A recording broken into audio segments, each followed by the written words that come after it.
if you're a cultural relativist, then you see that all of these are equal.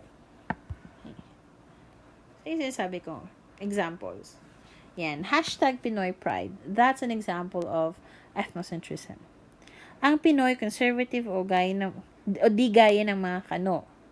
That's also a form of ethnocentrism. Okay. Bakit kasi nagtatagalog sa Among Us? That's a form of xenocentrism. Because you don't value the Filipino or the Tagalog language. Okay. You value the English language more. Kaya walang asenso sa Pinas. Ang Pinoy kasi. That's xenocentrism. And K-pop rules. Especially when you add K-pop rules lang, that's hindi naman necessarily ethnocentrism. It can actually be cultural relativism. Okay, you appreciate K-pop culture. That's wonderful. For as long as you don't degrade your own culture because of it. Because of your love for K-pop or J-pop or whatever culture that you are obsessed with. Exploring cultural dialectics. Oops. Sorry. You have individualism versus collectivism, high context versus low context, high power distance versus low power distance, masculine versus feminine cultures. So these are the 4 cultural dialectics, which are very clearly explained in the reading. Now, I hope you understood it, because this will be a lengthier discussion if not. But I can answer some of your questions if you did not understand the concepts of individualism versus collectivism, and all the rest. Okay, but yeah, we can discuss this through the GC. Okay, know who you are and understand that you're different from one another. Tanggapin niyo yun. Ikaw ay ikaw, siya ay siya. Magkaiba kayo. You will have different ideas because you're coming from different backgrounds, different families, different financial capacities, etc. Different genders and sexes alone may cause different opinions about certain things. Okay. Now, know who you are and understand that you're different from one another. And this will make you a more effective communicator. Okay. Stereotypes versus prejudice. Stereotypes are mental images or shortcuts that guide reactions. Prejudice is a positive or negative prejudgment. Okay. Like, when you see these images before you, you have here, I saw this on the internet, an image of a Muslim man, and he looks very angry. Sometimes when we think about Muslims, we always think of a person who's angry. Kung hindi nagbebenta dyan ng mga CD sa dyan sa may Dolor, naisip mo yung mga nagigera somewhere in Mindanao. Those are stereotypes. The way you feel about Muslims, or your prejudgment when you see one, that's your prejudice. Same with members of the LGBT community. Okay. Especially when we think about gays, we think that all gays are soft when they're not. Some gays love to go to the gym, not because they want to see other boys, although that's probably a plus, but however, they go there because they want to keep their body in shape. So they are, in essence, in a lot of sense, very masculine pa rin sila. They want to keep a masculine body. Hindi nila gusto yung malambot or feminine kind of body type. Okay. Marami yan. Iba-iba sila. Okay. But we have stereotypes. We have mental images of what gays look like or how they act. and certain judgments as well about them. Even people who just have a different style, people who are different, people we label as weird, they are stereotyped when they say, this is more prejudice. When may makikita kang tao, let's say, the same outfit that this girl is wearing, sometimes you would label them as weird or masyadong bubbly, ganyan, ganyan. That's prejudice. And all of us have this, even multiculturalists. We have our stereotypes, we have our prejudices. For example, we like to stereotype Americans as people who don't value family relations, when actually that's not true.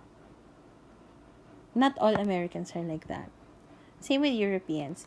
It's not really about their nationality or their race. May mga tao lang talagang pinalaki na mas dito, they're close to their family. The concept lang kasi sa mga Pinoy ng closeness ng kapanahonan is that kaya hindi daw close masyado sa family yung mga Americans. It's because by the time that the child, I'll just call them the child, is 18 years old, they should be moving out of their parents' house and trying to work for their own. Okay. But actually, that's an option for them. They can still stay at home for as long as the parents want them to stay. But culturally kasi, it's more accepted if kung kaya mo na at nagtatrabaho ka na by the age of 18, then go, you can find your own place if you want to. But if you can't afford it, like ngayon, mahirap sa US din because they're experiencing recession. Lalo na ngayon, na pandemic. It's okay for them to stay at home. Doesn't make them less doesn't mean that they don't value family less than Filipinos.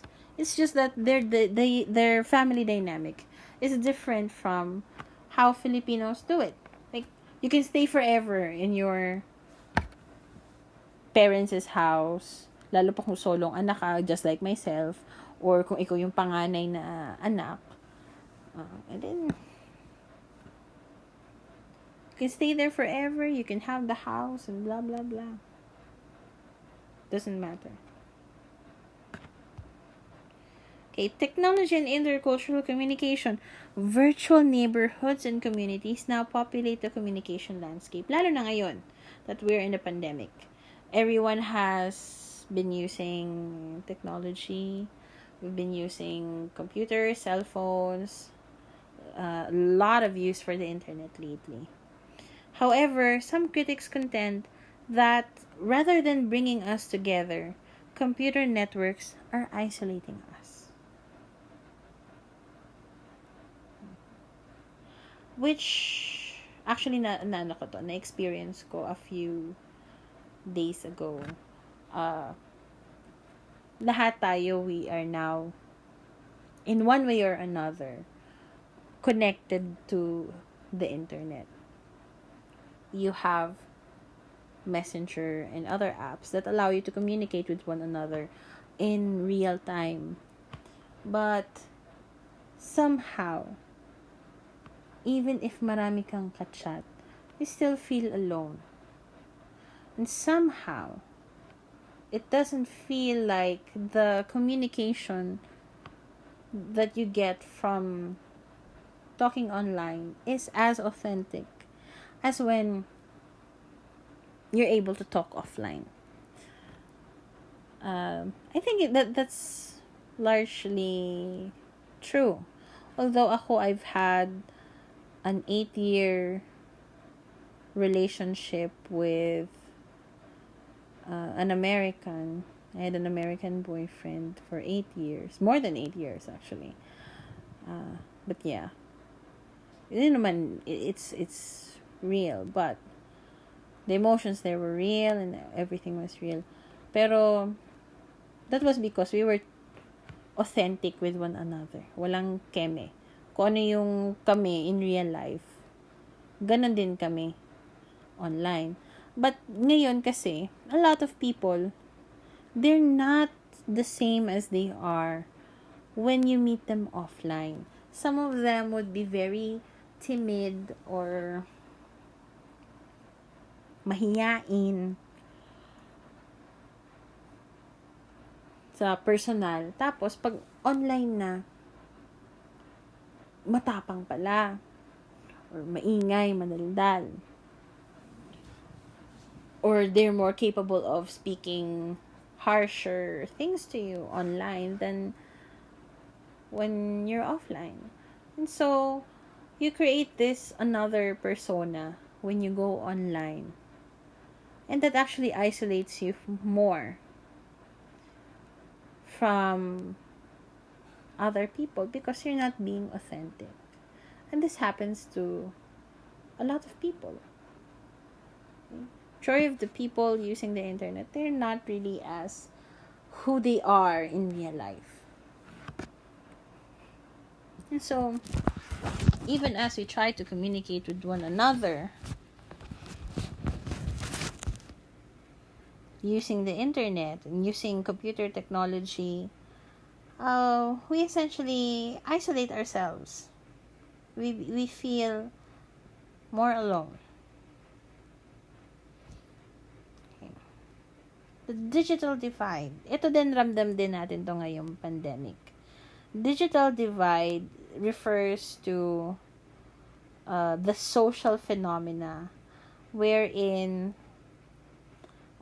yung access natin to digital technologies like computers, tablets, cell phones, etc., and of course the internet is essentially defined by our socioeconomic status. So, if you're rich or you have enough money, you're well-to-do, then it's easier for you to get those things, the gadgets and the internet connection. You're even able to live in a place where even free Wi-Fi is available. Or, ang Wi-Fi talaga is aabutin ka. You don't live in remote areas.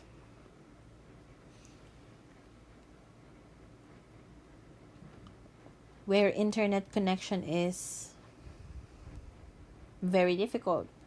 So, syempre, yung pag ganyan, ramdam naman siguro natin lahat ngayon, the less access you have to the internet, the less privileges you get. You don't get to have the same participation in the classroom as when kung meron ka sanang internet connection. Okay, that's digital divide. It's very clear sa nangyayari ngayon during the pandemic na really yung mga students coming from poor families or residing in remote areas are at a disadvantage. And this is the reality of the situation. Ito talaga yung realidad. There is such a thing as a digital divide. And we can feel this, we can see this much, much better now, more than ever. Okay. Now, how do we improve your ability to communicate interculturally? The first is refrain from formulating expectations based solely on your own culture. But please remember now, when you are talking to or even through chat or in person or when you're dealing with people coming from different cultures, hindi kailangan ng taga-ibang bansa or taga-ibang region. Kahit yung ikaw na coming from a middle class family and you're talking to a person who you already know is coming from a less fortunate family. And you're expecting na same kayo na kaya niyo magkaroon ng online class, or same expectation na dapat soft-spoken siya, mannerisms and all that you should do away with those. You have to understand that you are you, and you are different from anybody else that you're going to talk to. They're going to be different. And you're going to be different from one another. And with that acceptance, that's the first step to becoming an effective intercultural communicator. Second, recognize how faulty education can impede understanding. What do you mean here by faulty education? It's not just the things that were wrongfully taught to you back in elementary and high school. Yung mga prejudices and stereotypes about other people coming from other countries or other races and other cultures. It's also about the things that your family tells you. Even the things that you joke about. Like, yung simpleng pag-joke na, bakla, bakla, bakla, bakla. When a young boy is doing, let's say, playing with a doll. He's playing with a doll and then ito yung bakla, bakla, bakla. Or just wearing the color pink. That's faulty education right there. And you have to recognize that. And katulad na lang nun, when you do that to a child, malay mo naman, hindi straight pa rin naman yung bata. Meron lang siyang certain interest with dolls. Okay, because he's detail-oriented. Okay. You already impede the possibilities for that kid. Right? For his creativity to run wild. Because of faulty education. Yung tinuturo din sa family minsan or sa mga matatanda na may mga prejudices and stereotypes nila that you carry with you. That impedes understanding of those culture. Be a little bit more open-minded. Okay. Last is make a commitment to develop communication skills and abilities appropriate to life in a multicultural setting. You have to set goals for yourselves of what you can and cannot do when communicating with people from other cultures. Okay? How do you develop that? Maybe set a goal. Makikipag-chat ako with somebody from Singapore who also likes anime. Maybe I would like to go to Japan when the pandemic is over. Hopefully we can still afford it. Stuff like that. Or simply just trying to learn a new language, or reading some stuff about Japanese culture, or reading some stuff about German culture, etc. Whatever your interest is. Reading about Muslims, or LGBTQ. That's a commitment to develop your communication skills and how to be effective intercultural communicators. There's a lot of ways you can do this, more specific ways. Okay. Last topic, varieties and registers of spoken and written language. Okay. First, in order to understand what the varieties of language is, you have to understand first what is standard English. And the thing is, even standard English does not have a definitive explanation. Okay.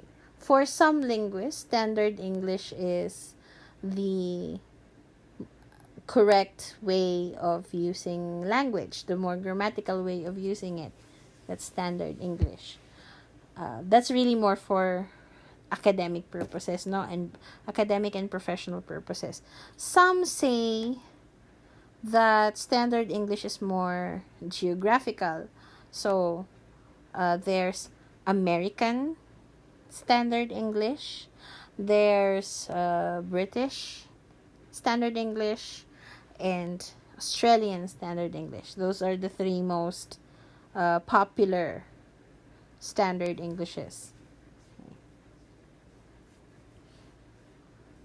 So, basically, um, it's an English to which another English from a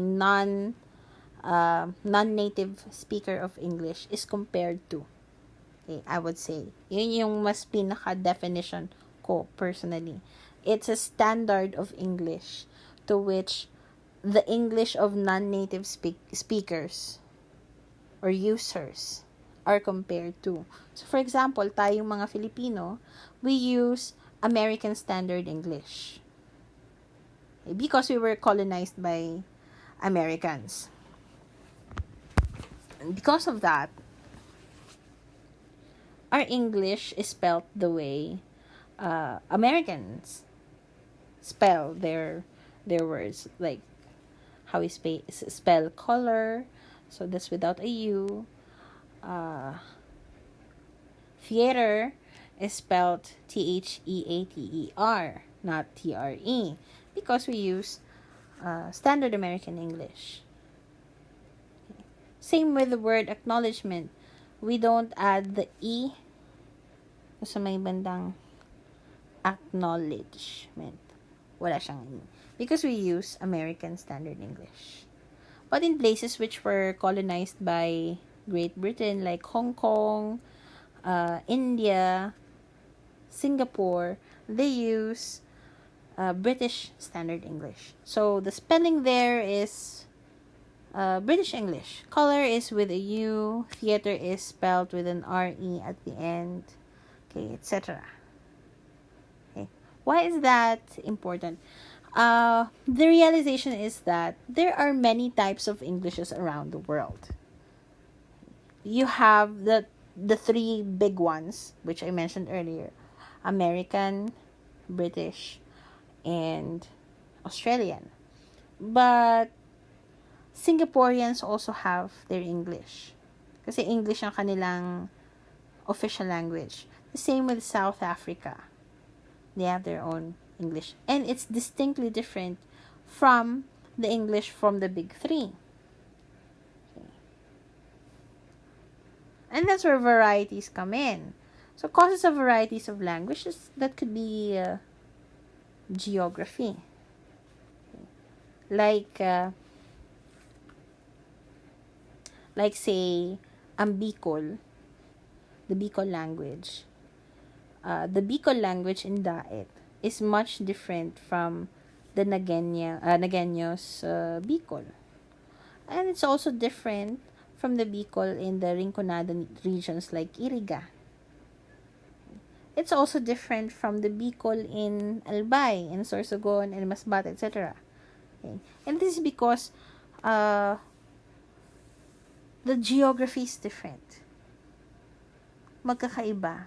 Hati-hati tayo. And because of the paghati ng mga bundok, paghati from yung mga isla-isla and all that, we've developed Bicol into a language with different varieties. Okay. History is also a cause of varieties of language. Colonies, for example, would assimilate into their language the language of the colonizer, and then they would sound a little bit different, or they would have a different accent, like say French. Na-colonize nila yung eastern half of Canada, the French-Canadian part.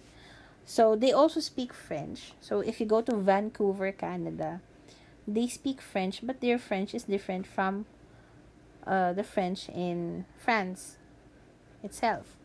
Uh, they also had colonies in Africa, like La Côte d'Azur and Algeria, if I'm not mistaken. And those, yung mga African countries na yun, they also speak French, but their French is different from the French they use in Paris or in Cannes. Iba yun. History. They have their own kasi, then in-assimilate. Okay, academic and professional groups have their own variety of language. So you have maybe a certain term, and then when it is used by a specific professional group, an occupational group, then it has a different meaning. Social-cultural factors as well. Those are causes of varieties of language. Like when you create your own language when you were still teenagers or back nung elementary, you create your own.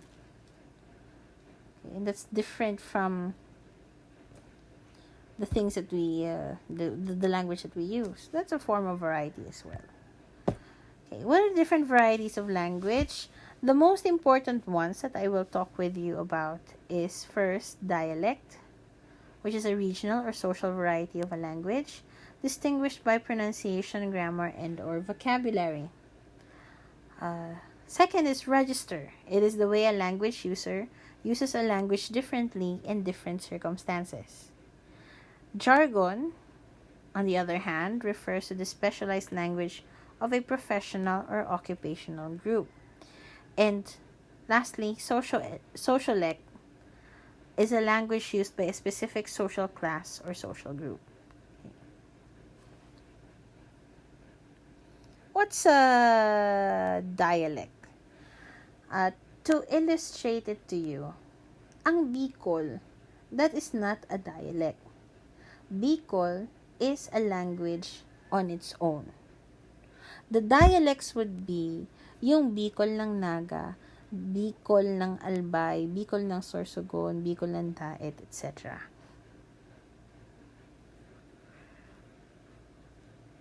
That's a dialect.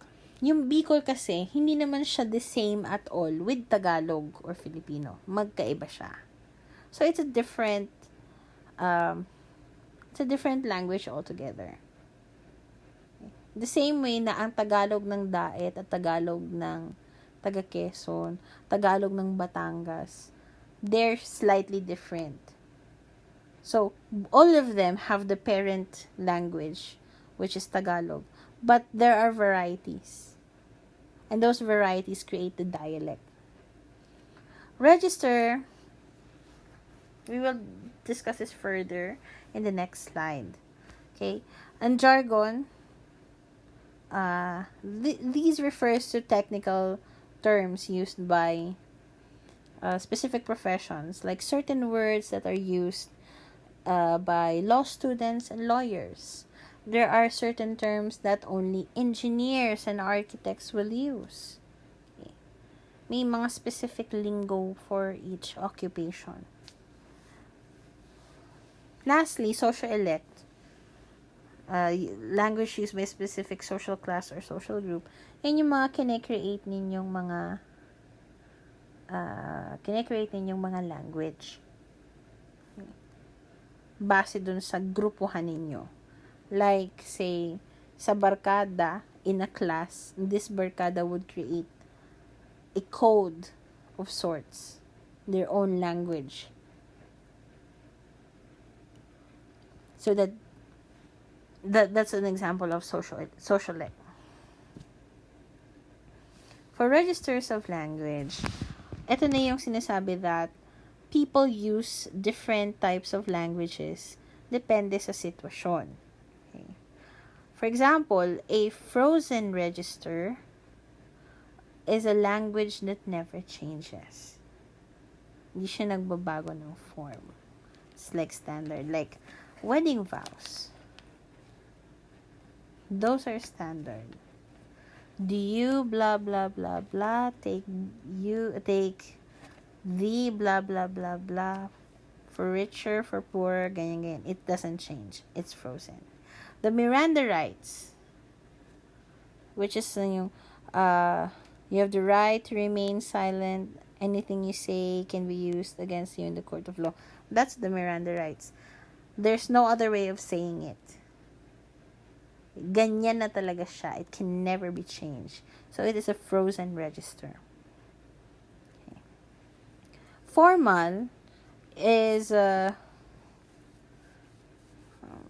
hindi ko masyadong gusto yung standard English dito ng definition. But let's say ang formal is the type of language that you use more for academic and professional settings or academic or professional circumstances. Okay. Like when you write speeches, school lessons, those are formal. Consultative register is less formal standard English. There's a set of rules in how you deliver them properly, but it's in a way a bit, there's a conversational tone to it, like newscasting, employee to employer kind of conversation. May form of informality, pero medyo formal pa din siya. Okay, another register is casual, the language between friends. Okay, most definitely kasi the way you talk to me, the way you talk to your mother, and the way you talk to your friends are all different. Okay, so the way you talk with your friends, that's casual. Okay, so loose sentence structures, vernacular speeches, okay, those are a form of casual register. The intimate register, however, these are languages between lovers or other close family and friends. Ibang ano na siya, ibang level of closeness. So you have pet names like I don't know, yung baby, bibi, boo, ano pa nga? Sweetheart. Oh, those are intimate registers. Now, if you have more questions, you may reach me through the following via our GC, through your BDL, or directly email me at rodavivavila@cnsc.edu.ph. I don't know how long this recording is already, but I think it's very long enough. It's 28 slides. Again, we will discuss in detail the cultural dialectics, but I will discuss this probably through the GC. Now, thank you for listening. Again, please message me if certain topics were still not understood. Thank you.